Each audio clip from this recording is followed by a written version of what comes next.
Hello there! So, you want to be an adventurer? Fantastic! Now, before we send you out there to explore dungeons and slay dragons, we need to find out what class you are. Are you interested in magical arts? No? How about stealth and cunning? Also no. I have an idea. Do you like weapons? Do you like lots of body improvements or special feats? Do you like being able to swing a sword like an anime character? Then the fighter is the class for you. Welcome to the Fighter Breakdown, where I go over the level up moveset of the 5th edition fighter class and give my thoughts and recommendations. I will not be going over subclasses, as they're going to get their own video, and UA and homebrew content is on the back burner. So without further ado, let's just jump into it. The fighter is by far the easiest class to play. From level 1 to level 20, what you do as a fighter really doesn't change. You swing your sword or shoot your bow, and the only thing that is ultimately different is how often you do that in a 6-second period. Your hit die is a 10, and you're proficient with all armor, shield, along with all simple and martial weapons. And allow me to repeat this. You can use practically all weapons. You can, in time, essentially be this guy.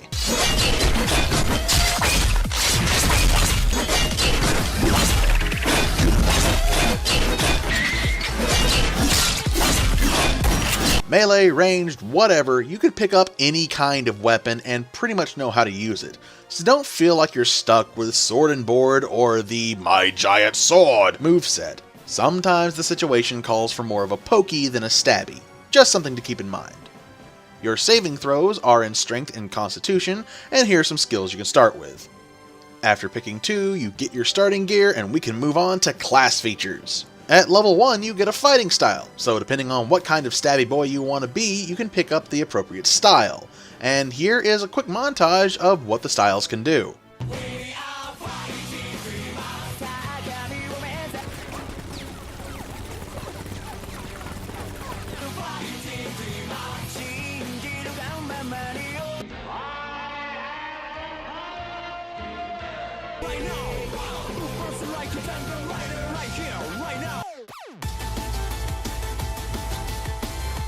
Also at level 1, you get Second Wind, where you are essentially able to take a quick breather as a bonus action and regain 1d10 plus your fighter's level and HP every short or long rest. Very useful at early levels for keeping your health out of death range if you don't have a dedicated healer or don't want to use that potion you just found. At second level, you get the fighter's most powerful ability of all, Action Surge. This is essentially a once a short or long rest multi-attack that can make the difference in battles.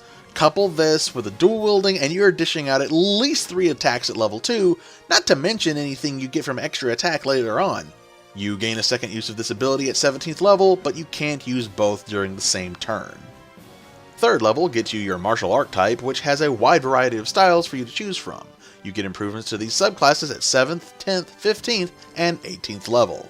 Ability score increases start at 4th level, and as a fighter, you get the most of them in your level up moveset, getting more increases at 6th, 8th, 12th, 14th, 16th, and 19th level. So if you want to pump 14 skill points into your stabby boy to make him the uber fighter, or if you just want to make him the ultimate skill monkey, you will have plenty of opportunities to do so. Extra attack comes at level 5, allowing your already weeby weapon slinger to go full on anime. Whenever you take the attack action, you I can swing my sword, I can swing my sword, twice instead of once. Using Action Surge will grant you an additional 2 attacks, which is just surefire way to make just about anything stop breathing. Extra attack happens again at 11th level and 20th level, allowing for a total of 4 attacks without any bonuses tacked on. At 9th level, the fighter learns Indomitable, where he can look at a bad saving throw and say, nope, and make the roll again once every long rest. This doesn't prevent you from rolling another failure, but it does feel good to know you can try extra hard to no longer be charmed or restrained. You can use this ability twice at 13th level and 3 times at 17th level. The fighter is the most versatile class when it comes to filling roles in the party.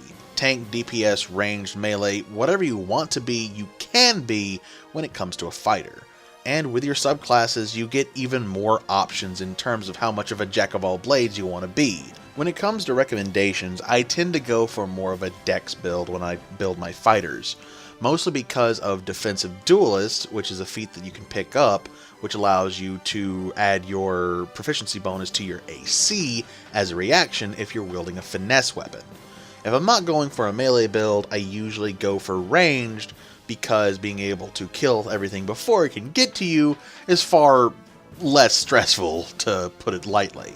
If I'm not going for a pure fighter build, I at least dip 2 levels into fighter just so I can pick up Action Surge, because across all the classes, Action Surge never gets old. And that about wraps up the fighter class. Because they're so versatile, you can find a ton of references in video games, books, movies, and anime.